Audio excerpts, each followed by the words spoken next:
Hey guys, tonight we dig into a case that starts not with a bang, but with a whisper, or more accurately, a sniff. It's a story that unravels from the most overlooked of human senses, in a place where no one thought to look. Imagine a quiet, tree-lined street, the kind you'd see in a movie about perfect suburban life, holding a secret so dark it could curdle your blood. It's a reminder that the most monstrous things often hide behind the most mundane facades. You probably shouldn't be listening to this alone. So before you get comfortable, take a moment to like the video and subscribe, but only if you genuinely enjoy what I do here. Let me know in the comments where you're tuning in from and what time it is for you. I always get a kick out of seeing our little community stretch across the globe. Now, dim the lights, maybe turn on a fan for that soft background hum, and let's ease into tonight's journey together. The graveyard shift is a special kind of purgatory. For Officer Frank Miller, it's a 30-year-long tradition. He navigates the sleeping city in his cruiser, a ghost in a blue uniform, watching the world hold its breath. He's a relic, a man out of time in a department that values data analytics over gut feelings. His colleagues, most of them half his age, call him Fossil Frank, but never to his face. They see a man coasting to retirement, clinging to the old ways. They don't see the gears still turning, the instincts honed by 1,000 broken dawns and 1,000 whispered confessions. Tonight, it's Sycamore Street, a postcard of American tranquility. Manicured lawns, sleeping minivans, and the gentle flicker of porch lights. It's the kind of street that makes you question why they even need a police force. Frank rolls down his window, letting the cool, humid August air wash over him. And that's when he smells it. It's not one thing. It's a chaotic symphony of scents that have no business being together. First, a sharp, sterile bite, like an industrial cleaner so potent it could strip paint. Beneath that, something acrid and metallic. But woven through it all is the most bizarre, unsettling undertone. A cloying sweetness, like burnt sugar or caramel left on a stove too long. It's a confusing, unnatural perfume that makes the hairs on his arms stand up. His mind flips through a well-worn catalog of criminal odors. It's not a meth lab. He knows that foul cat urine stench intimately. It's not a chemical dump which smells more like decay. This is clean, deliberate, an odd detail that sticks in his mind like a burr. He slows the cruiser to a crawl, sniffing the air like a bloodhound. The smell gets stronger as he approaches the end of the street where Sycamore dead ends into a chain-link fence. Beyond it sits the old Kestrel Automotive Warehouse, a brick behemoth that's been boarded up for at least a decade. The source has to be there. He radios it in. "Dispatch, this is 5 Adam 30. I'm on Sycamore, West End. Got a peculiar odor in the air. Chemical, maybe industrial. Requesting a check on the old Kestrel warehouse." The reply is laced with the tired monotone of a dispatcher on her 4th cup of coffee. 10-4, 5 Adam 30. Stand by. Minutes later, his supervisor's voice crackles over the radio. Sergeant Davis, a man who manages his patrol zones from a spreadsheet. "Frank, what have you got?" Frank repeats his observation. "It's a strange mix, Sarge. Not your typical drug precursor. Something else." "Probably just the wind, Frank," he sighs with his voice dripping with condescension. "Industrial Park is 5 miles north. Probably just an atmospheric inversion carrying the smell over." Frank clenches his jaw. An ironic twist. He's the one on the ground, and a guy staring at a weather app in an office miles away is telling him what he's smelling. "Negative, Sarge. Wind's out of the southwest tonight. It's blowing away from here. This smell is local. It's strong." A long, weary pause. "All right, Frank, file a report. We'll log it. Don't waste any more time on it unless you see smoke or fire. We're stretched thin tonight." And that's it. Case closed. An official dismissal based on a flawed assumption. This becomes the first major hurdle. In the legal world, there's something called the plain smell doctrine. It's a principle that allows an officer to conduct a search or seize evidence without a warrant if they smell something that is immediately incriminating, like marijuana smoke pouring out of a car window. But here's the twist. What Frank smells isn't immediately identifiable as illegal. It's just wrong. This sparks a silent, ongoing debate in law enforcement.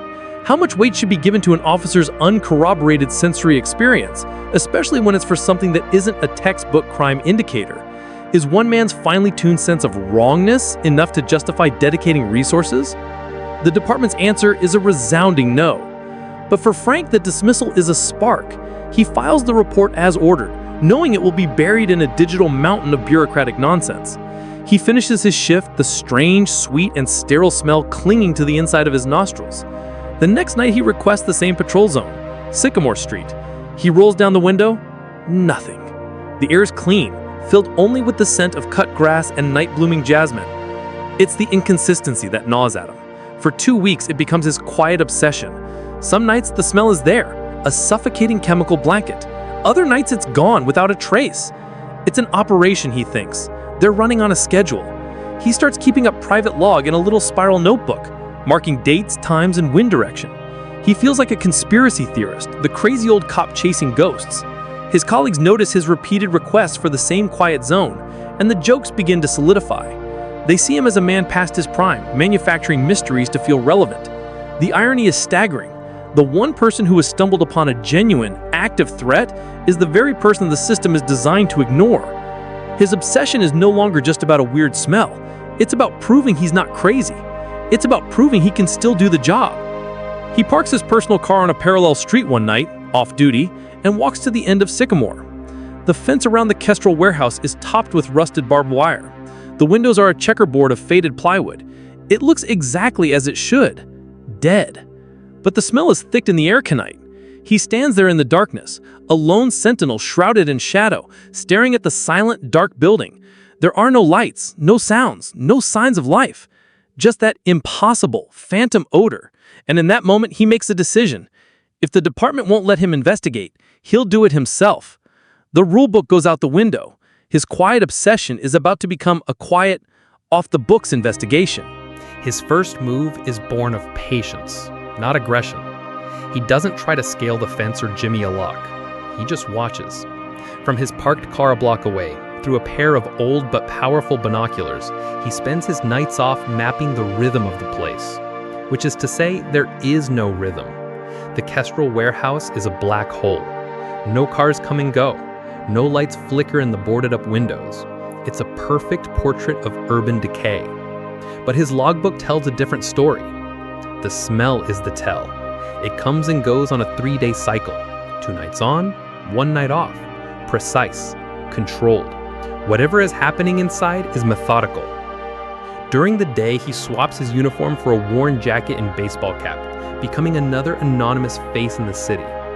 He heads not to the station, but to the county records office at City Hall. He's looking for a deed, a name, someone to connect to the property. He expects a slumlord, maybe a holding company for a known criminal. What he finds is far more frustrating. The Kestrel warehouse is owned by an entity called Sycamore Holdings, LLC. He pulls the LLC's registration. It's registered in Delaware, a state famous for its corporate secrecy laws. The listed agent is another company, Apex Corporate Services. He spends hours digging deeper, falling down a rabbit hole of corporate nesting dolls. Sycamore Holdings is owned by a trust, which is managed by another LLC, which is based out of Nevada. It's a classic, perfectly legal web of shell corporations designed for one purpose: to make the true owner a ghost. This is a common tactic in high-level organized crime, creating a labyrinth of paperwork that makes tracing ownership nearly impossible without a federal subpoena, something he has no chance of getting. The first ironic twist? The operation is so sophisticated in its legitimacy that it's almost untouchable. His frustration pushes him back to the physical world. If the paper trail is a dead end, the building itself must have a flaw. One sweltering afternoon, he does a slow walk around the perimeter. He looks like a man walking his dog, if the dog were imaginary. He's looking for signs of recent activity. New locks, fresh tire tracks in the dusty alley. He finds nothing. The place looks like it hasn't been touched since the Carter administration. But then his eyes drift upward. On the corner of the brick facade, tucked under the eaves, is a rusted, grimy security camera, its lens cracked. A relic. Except, is it? Frank squints. Something is off. The rust pattern seems too perfect, too uniform. The cracked lens looks like a decal. He pulls out his phone, zooms in, and his blood runs cold. Peeking through the fake crack is a tiny, pristine, modern camera lens, the kind you'd see in a high-tech surveillance system. It's active. He scans the rest of the building. He finds 3 more, all perfectly disguised as defunct, decades-old hardware. They are watching the perimeter. The second irony? The very tools meant to keep people out are what confirm for Frank that there is something valuable, or someone, to protect inside. This discovery introduces a dangerous legal tightrope. Frank is now conducting an unsanctioned investigation. Every piece of information he gathers is technically fruit of the poisonous tree. It's a core legal doctrine stating that any evidence obtained from an illegal search or seizure is inadmissible in court. Since he's operating without a warrant and against a direct, if dismissive, order from his superior, his entire investigation is tainted. Experts still argue about the nuances of this doctrine, particularly the inevitable discovery exception, which posits that if the police would have eventually found the evidence through legal means anyway, it can be allowed. But would they have? Frank knows the answer is no.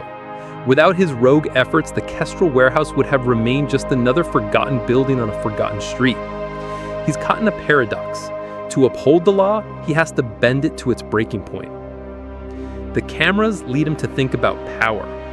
High-tech surveillance and whatever is producing that smell needs electricity. A lot of it. He checks the utility pole at the end of Sycamore. The transformer looks ancient, and the line leading to the warehouse's weatherhead is frayed and disconnected. The building is officially off the grid.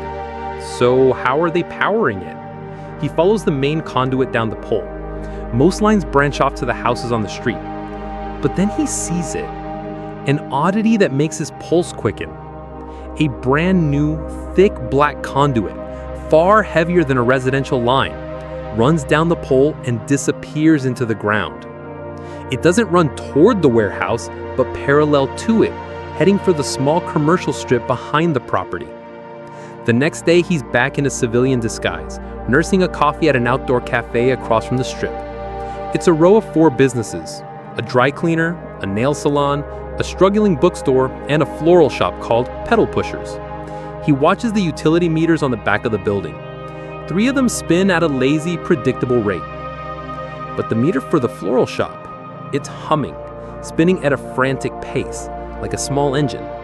It's drawing enough power to run a small factory, not a quaint little shop selling roses and baby's breath. And then it hits him. The final, chilling twist of the day. The sweet smell he'd occasionally detected mixed with the chemicals. He chucked it up to something being manufactured inside. Now he wonders if it was a brilliant piece of misdirection. Perhaps the sweet scent wasn't a byproduct at all, but a cover. What better place to mask a strange chemical operation than next to a business that pumps the scent of flowers into the air?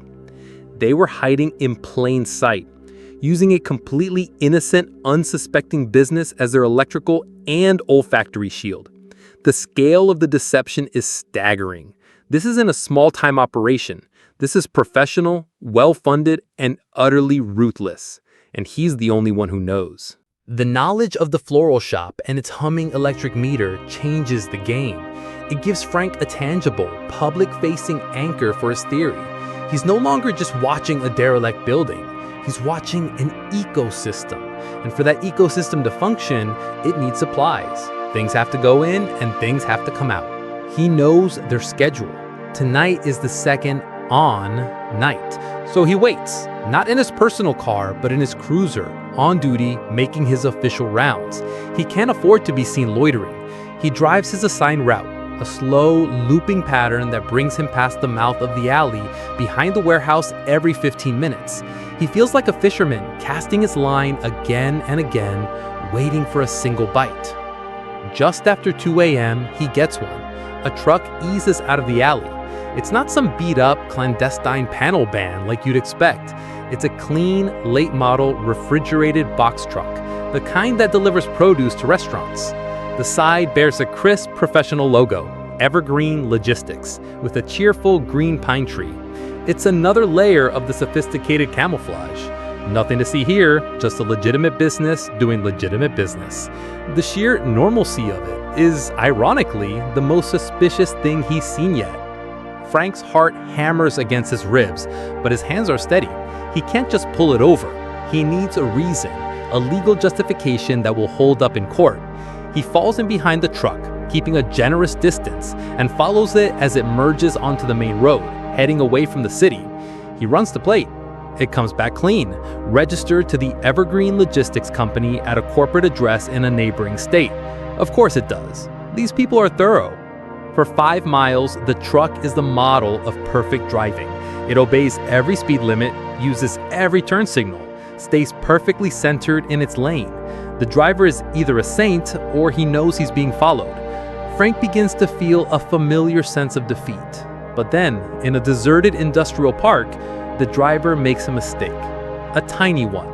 He executes a right turn, but swings just a little too wide, his back wheels kissing the double yellow line for a fraction of a second. It's nothing. 99 cops out of 100 wouldn't even notice, let alone care. But for Frank, it's a golden ticket. He hits the lights. The blue and red strobes flash silently, painting the pre-dawn darkness. The truck signals and pulls over immediately. This entire sequence hinges on a powerful and controversial legal tool known as the pretextual stop. The 1996 Supreme Court case, Wren v. United States, solidified it into law. The ruling essentially states that as long as an officer has an objective legal basis for a traffic stop, like a traffic violation, their subjective intentions, their gut feelings, their real reasons for the stop don't matter. Frank doesn't care about the wide turn. He cares about the warehouse. But the wide turn is his key. This precedent is a source of continuous legal debate. As critics argue, it grants police almost unlimited discretion to stop anyone they choose, creating a massive loophole for potential profiling. For Frank tonight, however, it's the only way to turn his forbidden knowledge into actionable intelligence. He approaches the passenger side, flashlight beam low. The driver's young, maybe 25, with a nervous energy that seems out of place for a seasoned trucker. His hands are trembling as he hands over his license and registration. Frank keeps his voice calm, professional. "Evening. You swung a little wide on that last turn. Everything all right?" The kid nods too quickly. "Yeah, officer, fine. Just tired, long night." "What are you hauling?" Medical supplies for a clinic upstate." Frank smells it now. That same bizarre chemical caramel scent, faint but unmistakable, wafting from the cab. It's a scent that has no business being mixed with medical supplies. "The manifest says you're hauling medical supplies?" he asks, his tone casual. "That's right. Mind if I see the bill of lading?" A flash of panic in the kid's eyes. He fumbles in a binder and hands over a clipboard. Frank shines his light on the paper. The first twist of the night. It doesn't say medical supplies. It lists industrial acoustic panels and high-efficiency air filtration units. The light hangs in the air between them. Frank points his light at the refrigeration unit on the front of the truck. The unit's running. Kind of odd for soundproofing foam, isn't it? The kid starts to sweat. Company policy protects the sensitive electronic components in the filters from humidity. It's a terrible lie, but it's a lie he's clearly been coached to tell. Frank has them. The inconsistencies, the smell, the nervousness. He could probably push for a warrant now, but he wants to see inside the truck. He's a bit confused by the discrepancy here, son. For my safety and yours, I need you to open up the back of the truck so I can verify the cargo. The driver hesitates, his mind racing. He knows he can refuse, but he also knows how bad that looks. Reluctantly, he agrees. He slides out of the cab and unlatches the heavy rear door. The air that rolls out is cold and smells strongly of that weird, sterile sweetness. Inside, it looks exactly like the manifest says it does. Pallets stacked high with boxes of acoustic foam and several large crated HEPA filters. For a moment, Frank's heart sinks. Maybe this is all wild goose chase. But then his light catches something else. Tucked away in a dark corner, behind the pallet, are 3 plain cardboard boxes not listed on the manifest. And next to them, the second, most chilling twist of the night. A single child sleeping bag, bright pink with cartoon unicorns on it, still sealed in its plastic packaging. It's a profoundly unsettling and out-of-place object. This is the odd detail that shatters the entire legitimate cargo narrative. Why is it here? Frank feels a cold dread wash over him. He turns back to the cab and looks at the logbook.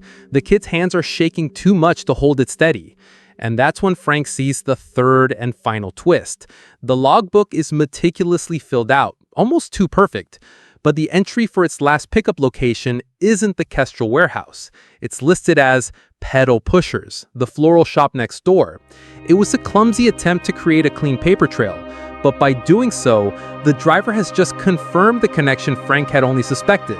He has just tied the truck, the cargo, and the warehouse to the floral shop with the humming meter. He has it all.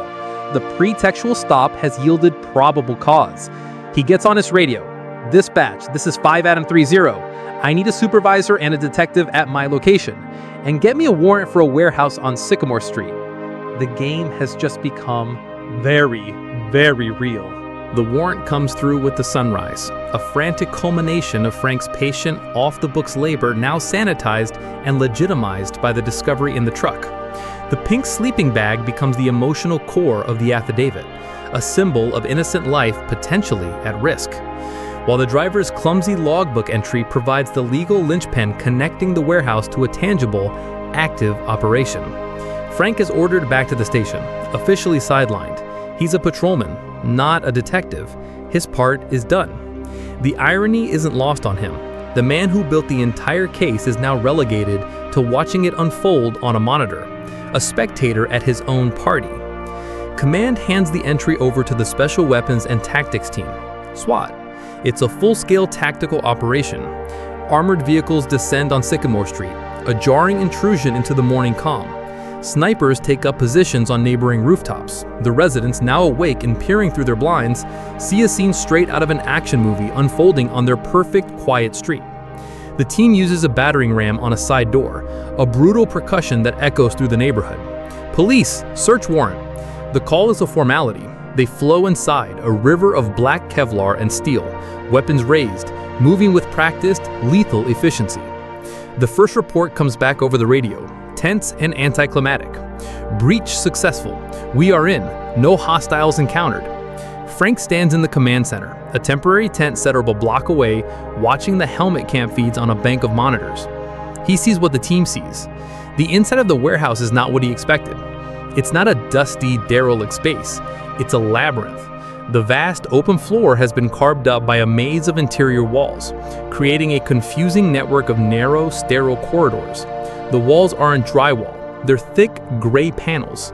He recognizes them from the truck driver's manifest. Industrial acoustic panels.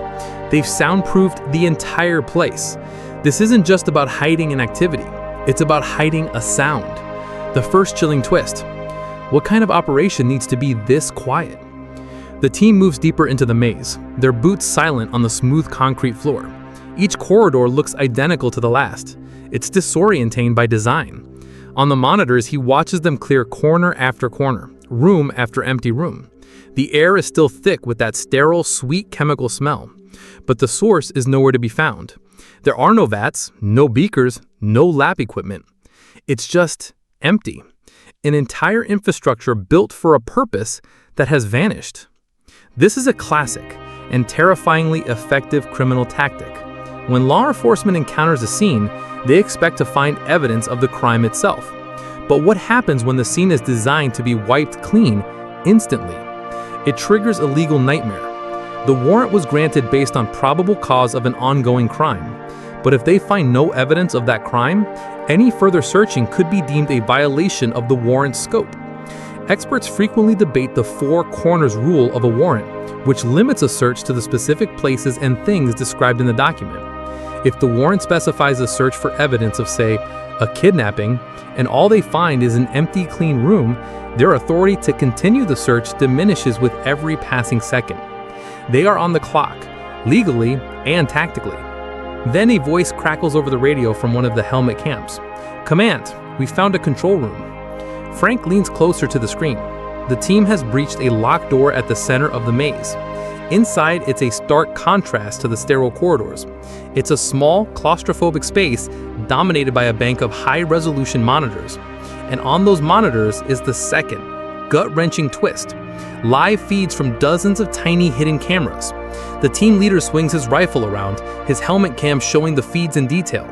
There are cameras in every hallway, every junction, every corner of the maze they just cleared. But there are more. There are feeds from the outside. One shows the sniper on the roof across the street. Another shows the command tent where Frank is standing. A third shows their own armored truck. They haven't just been clearing a maze, they've been the stars of a show. Someone was watching them the entire time. The hunters have been the hunted. The immediate implication is terrifying. The operators knew they were coming.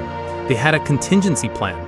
They watched the police assemble and they executed a flawless disappearing act. The team leader's voice is low, laced with fury. They were watching us. They knew. He steps closer to the console. The system is still running, but the recording drives have been physically removed. The keyboards are wiped clean. There's not a fingerprint, not a stray hair, not a single piece of forensic evidence to be found. It's a ghost ship. The entire operation, the labyrinthine construction, the sophisticated surveillance, the meticulous cleaning protocol, points to a level of planning and resources far beyond any typical criminal enterprise. This is the handiwork of professionals, what investigators call a black site operation, a facility designed to exist without a trace. The SWAT leader makes the call. Command, the structure is clear, no suspects, no victims. It's a bust. This appointment hangs heavy in the air of the command tent. All that effort, all that risk, for nothing. Frank feels a pit in his stomach. He was right, but he was too late. He watches on the monitor as the team begins to relax their posture, the adrenaline of the breach giving way to the weary frustration of a dead end. They are about to pack it in, to label the Kestrel warehouse as another unsolvable mystery. The camera feed from the team leader shows him panning his flashlight one last time across the floor of the control room. And then he stops. On the monitor, Frank sees it. A small, insignificant detail that everyone else has missed. An oddity in a room defined by sterile perfection. It's a faint, dark line on the polished concrete floor. Almost invisible. It's not a crack. It's a scuff mark.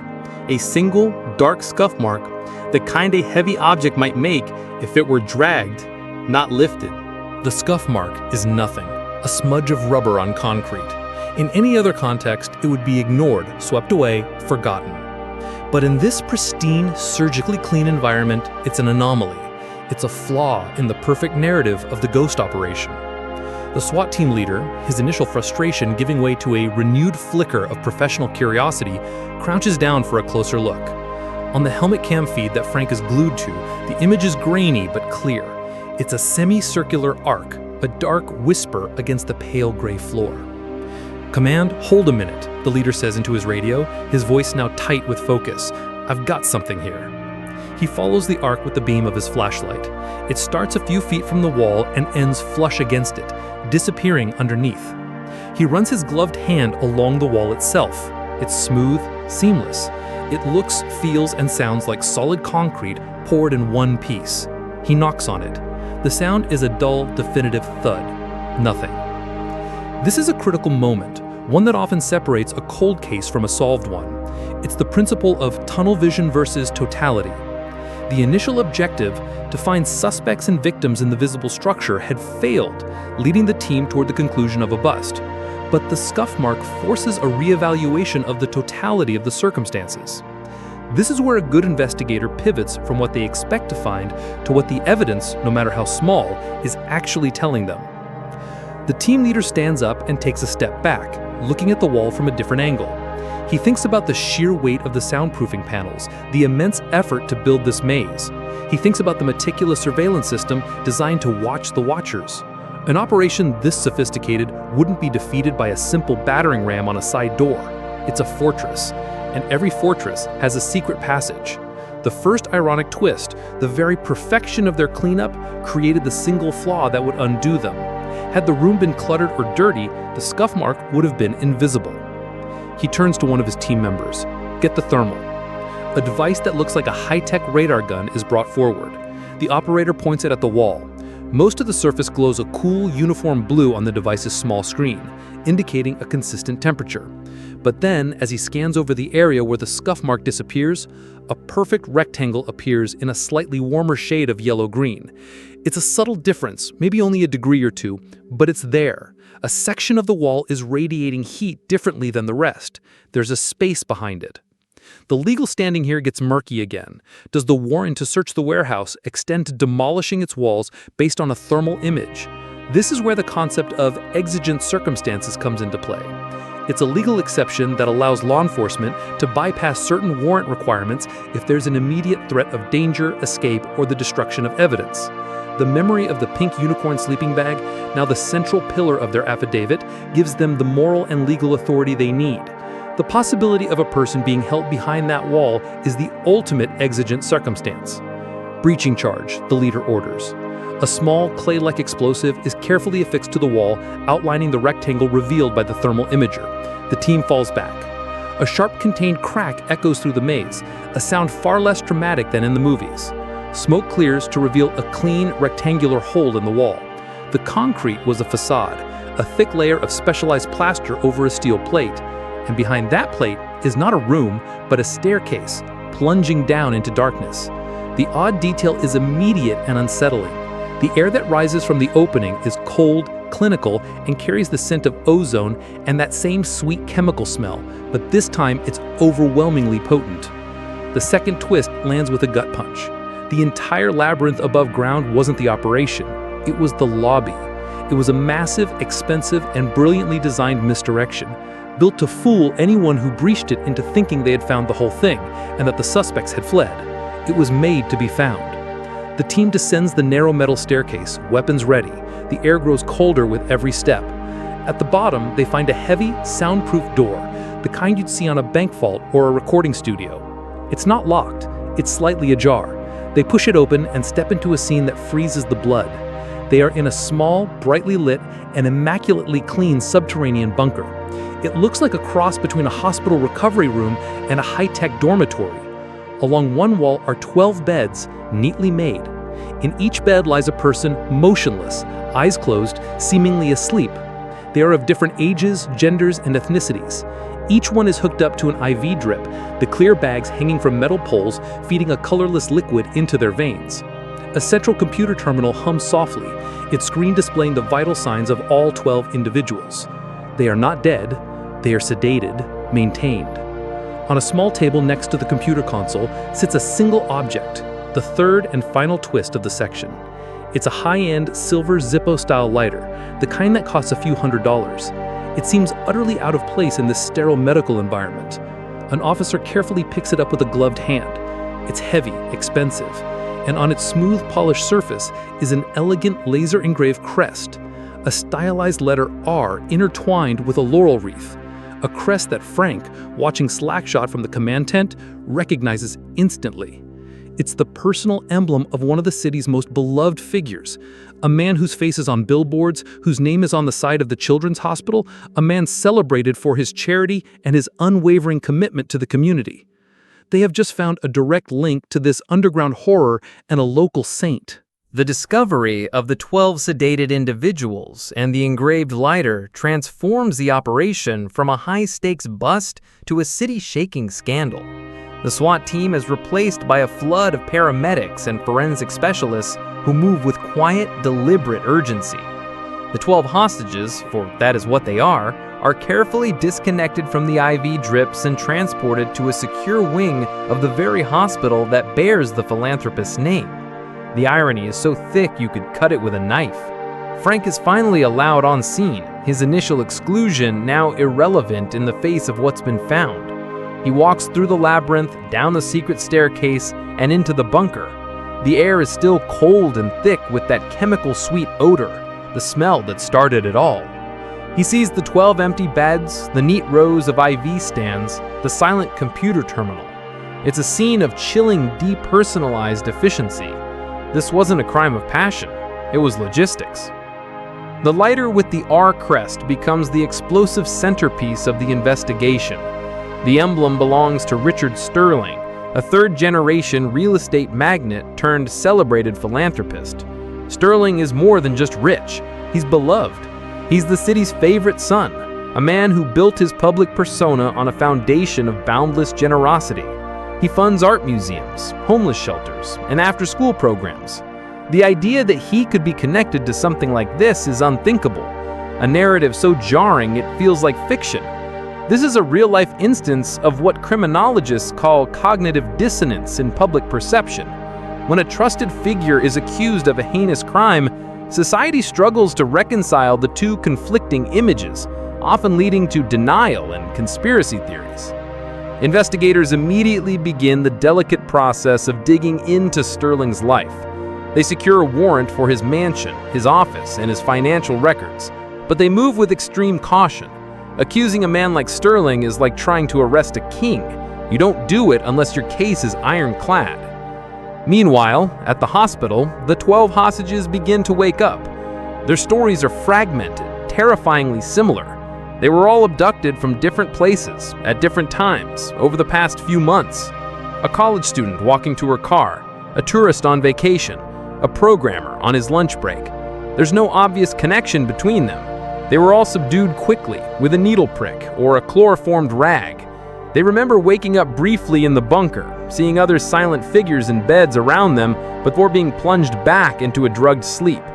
The odd detail that emerges from their collective testimony is the sound. During their brief moments of consciousness, they all remember hearing the faint, distant sound of flowers, not smelling them, hearing about them. They'd hear muffled voices from somewhere above talking about orders for roses, tulips, and daisies. It's a bizarre sensory mismatch that confirms the connection to the pedal pusher's floral shop, the operation's clever front. The forensics team dissects the bunker. The IV bags contain a complex cocktail of sedatives and nutrients, designed to keep the hostages alive and unconscious for an extended period. It's a custom compounded formula, not something you can buy off the shelf. Tracing its origin becomes a top priority. They also analyze the computer system. The hard drive were wiped with professional-grade software, but digital forensics experts managed to recover fragments of data. They find a schedule, a transport schedule. The first twist hits the investigative team like a physical blow. The 12 hostages were scheduled to be moved, not released, not ransomed, but shipped out in that refrigerated Evergreen Logistics truck, the one Frank stopped. The truck was returning, not leaving with its cargo. The acoustic panels and air filters were just the cover story for the inbound journey. The real cargo was meant to be human. They were hours away from being lost forever. With this horrifying discovery, the case against Sterling solidifies. The DA decides they have enough to act. A team of detectives is dispatched to Sterling's sprawling estate in the most affluent part of the city. But they're too late. The second twist is a masterclass in evasion. Sterling's mansion is empty. His clothes are still in the closet, his car is in the garage, but his passport is gone and a single, freshly printed boarding pass sits on his desk, a one-way flight to a small Caribbean island with no extradition treaty with the United States. He left the country a full 6 hours before the SWAT team even breached the warehouse. He was watching them. He knew the raid was coming because he had a source. The very existence of this leak creates a heated, unresolved debate within the department. Who is the mole? Was it someone in dispatch, in the DA's office, or, most terrifyingly, a high-ranking officer on the command staff? The paranoia is instantaneous and corrosive. The department that was supposed to be hunting a monster is now forced to hunt for a traitor within its own ranks. Back in the evidence lab, a technician makes the final, damning discovery. They've been trying to identify a single, partial fingerprint lifted from the underside of the silver lighter, the one part that might not be wiped down by a careful owner. The print is too smeared for a direct match, but they run it through a specialized database, looking not for a criminal match, but for a familial one. And they get a hit. The partial print is a familial match to a cold case file from 25 years ago, a missing persons report filed by Richard Sterling himself for his younger sister who vanished without a trace from her college campus. The file contains her fingerprints from a childhood medical record. The partial print on the lighter, found in a bunker of 12 hostages, belongs to the missing sister of the man who orchestrated the entire operation. The case has just turned from a horrifying kidnapping plot to a twisted, generation-spanning mystery. Richard Sterling isn't just a monster, he's a man driven by a ghost. And now, he's become one himself. The familial fingerprint match doesn't clarify the case, it detonates it. The neat, horrifying box of a kidnapping for profit scheme is blown wide open, replaced by a sprawling generational saga of loss, obsession, and madness. Richard Sterling is no longer just a fugitive. He's a ghost, chasing a ghost. The international manhunt begins with the issuance of an Interpol Red Notice. For those of you who aren't familiar, a Red Notice is essentially an international wanted poster. It's a request to law enforcement worldwide to locate and provisionally arrest a person pending extradition or similar legal action. It's not an international arrest warrant, a common misconception. It's a powerful tool, but its effectiveness depends entirely on the cooperation of the member country where the fugitive is hiding. And Sterling, with his bottomless resources and meticulous planning, chose his destination well. A sun-drenched island paradise that views its extradition treaty as more of a polite suggestion than a binding contract. While the global hunt for Sterling spins up, investigators on the ground are faced with the monumental task of dismantling his network. They start with the obvious threads: the floral shop, the logistics company, the chemical supplier. And here, they encounter the first maddening twist. The entire network is a mirage. The sweet old woman who owns pedal pushers is just that, a sweet old woman who leased her back room to a holding company for storage. The drivers for Evergreen Logistics, save for the one Frank caught, are all temporary hires from a gig app, paid in cash to move what they were told was sensitive catering equipment. Even the chemical supply company is a dead end. They sold the custom compounded sedative to a third-party medical research firm with a legitimate-looking corporate front, which, of course, turns out to be another one of Sterling's shell corporations. The entire operation was built on a foundation of compartmentalization. Sterling was the sun, and everyone else was a planet held in orbit by his gravity, never interacting with each other, each one believing their small, mundane task was all there was. He built a conspiracy where almost no one knew they were a conspirator. Frustrated, the cold case unit reopens the file on Amelia Sterling's disappearance from a quarter-century ago. The file is thin, mostly filled with dead-end leads and the tearful testimony of her brother Richard, who appeared to be a devastated sibling. But armed with new context, the detectives find an odd, previously overlooked detail. Tucked into the evidence locker is Amelia's college diary. A detective flipping through pages of youthful angst and class notes finds a series of entries about a student group she was part of. It wasn't a sorority or a political club. It was a fringe science collective. And their primary obsession? Cryopreservation. The diary is filled with Amelia's notes on theoretical methods for inducing a state of suspended animation to cheat death and disease. It's a bizarre, unsettling detail that suddenly casts the high-tech medical bunker in a terrifying new light. This discovery leads to the second and most profound twist. The digital forensics team, still picking through the fragments of data from the bunker's computer, finally breaks the encryption on a corrupted file. It contains the medical records of the 12 hostages, and they all have one thing in common. Each one was recently diagnosed with a rare, aggressive, and incurable neurological disorder. They weren't chosen at random. They were selected, curated from a cross-reference database of hospital records and genetic testing facilities, a database Sterling must have paid a fortune to access illegally. This is where the central, disturbing theory of the case solidifies, a theory that continues to be debated by criminal profilers and ethicists. Richard Sterling wasn't abducting people for ransom or for some dark, sadistic pleasure. He was, in his own twisted way, trying to save them. The prevailing theory is that his sister, Amelia, didn't just disappear. She was the first patient. She likely succumbed to the same type of rare genetic disorder that the 12 hostages have, a condition Richard fears is a ticking time bomb in his own DNA. 25 years ago, he faked her disappearance to place her in some form of long-term preservation, a desperate gamble based on the fringe science she was obsessed with. The fingerprint on the lighter is proof that he never gave up on her. The 12 hostages in the bunker were his test subjects. He was using them to refine the preservation method, to perfect the chemical cocktail and the life support technology, all in the hopes of one day waking his sister from her frozen sleep. The entire, monstrous operation was a laboratory built on an insane, desperate act of love. This raises the unresolved legal and moral question: does a noble motive change the nature of a monstrous act? Can a man who kidnaps and experiments on 12 innocent people be seen as anything other than a monster, even if his goal was to cure the incurable? The investigation into the department mole continues, casting a pall of suspicion over everyone. Then comes the final, soul-crushing twist. Officer Frank Miller, the man who started it all with a sniff of strange air, the man who is now hailed as a hero, can't shake a feeling of unease. He's looking at a copy of Amelia Sterling's original cold case file, the one from 25 years ago. He's reading the name of the original lead detective assigned to the case, and his blood turns to ice.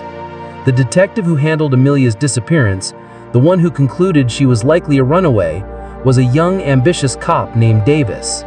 Sergeant Davis, the very same supervisor who just weeks ago told Frank over the radio to ignore the smell on Sycamore Street, who dismissed his instincts and tried to shut down the investigation before it even began. The betrayal wasn't random. It wasn't a new leak. It was a 25-year-old pact. Davis wasn't just a mole. He was the ghost's oldest friend. And so, the case of the Sycamore Street warehouse concludes not with the slam of a prison door, but with the haunting echo of a story that is far from over. Richard Sterling remains a phantom on the world stage, a man of immense wealth and singular, terrifying purpose, forever beyond the grasp of traditional justice.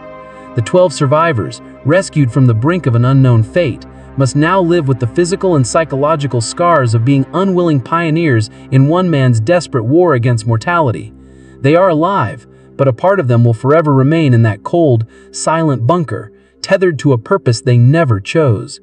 In the end, the narrative fractures into 1,000 unanswerable questions, blurring the lines we so desperately try to draw between love and obsession, between a savior and a monster. It serves as a chilling reminder that the deepest darkness can spring from the most profound and most painfully human of desires.